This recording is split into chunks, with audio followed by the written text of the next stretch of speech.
Welcome back to Bislett Stadium in Oslo, the event we've been waiting for, the men's 200 meters, and a chance to see Michael Johnson, the new world record holder at 200 meters, against Frankie Fredricks of Namibia, who has been hot as can be in the 100 and says he may not even run the 100 in Atlanta. He wants to focus on beating the man in the 200. Perhaps the sprint confrontation of the summer at 200 meters. Frank Fredricks versus Michael Johnson at 200 meters right here at the Bislett Stadium. As you have Kevin Little in lane 1, Alvis Whitted, still a student at NC State, in 2, and Geir Moen, the matinee idol great 200-meter runner from Norway, in 3. And let's take a look back at the Olympic trials just a couple of weeks ago at how Michael Johnson rewrote the book in the 200. For Michael Johnson, the 200 meters would be the culmination of 8 races in 9 days. And he blasted down the straightaway faster than anybody had ever run the last 100 meters in a 200-meter race, establishing a new world record. Within the past week, that man, Frank Fredricks, has run within 2 100ths of a second and within 1 100th of a second of the 100-meter dash world record. Here he's taking on Michael Johnson over the distance of 200 meters. Jeff Williams in your picture there, a U.S. Olympian at 200 meters.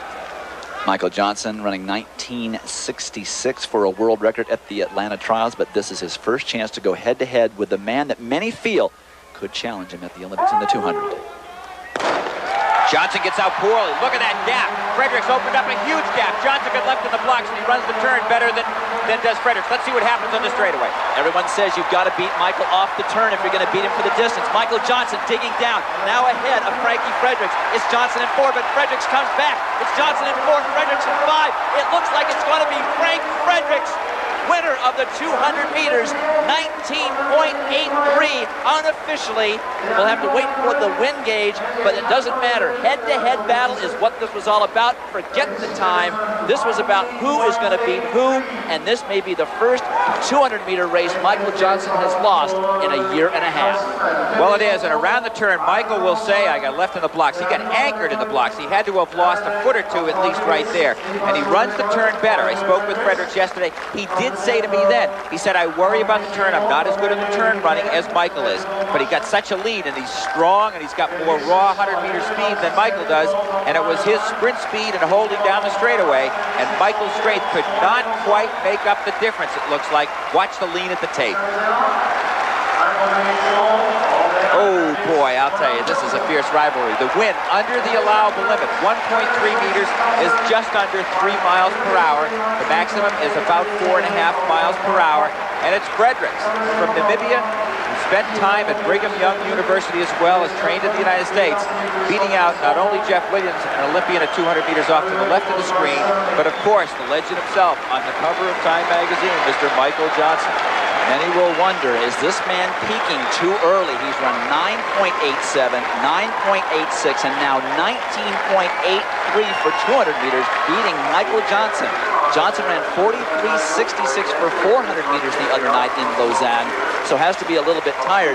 But many will wonder if Frank Fredricks left his races on the European circuit before Atlanta.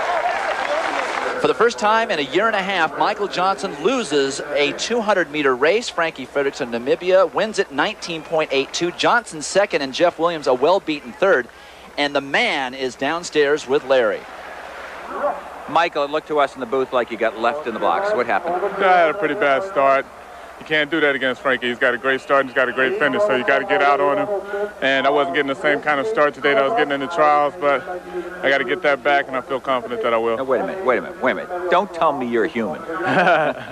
Everybody's human out here. You have good days, you have bad days, and you just hope that your bad days don't come during the Olympic Games or the Olympic trials. So, you know, I don't like a bad day any day, but if I got to take one, I guess I'll take it here. But as Satchel Paige would say, this will get the juices jangling for you. I mean, this makes for a great confrontation, doesn't it, to have this happen? Definitely. I mean, I hate to lose it right now. I'm extremely upset at myself for having a bad start and losing the race. So, you know, it'll give me fuel for the fire, and I'll see Frank again at the Olympics, and I feel bad for him. The whole world will be watching. All right.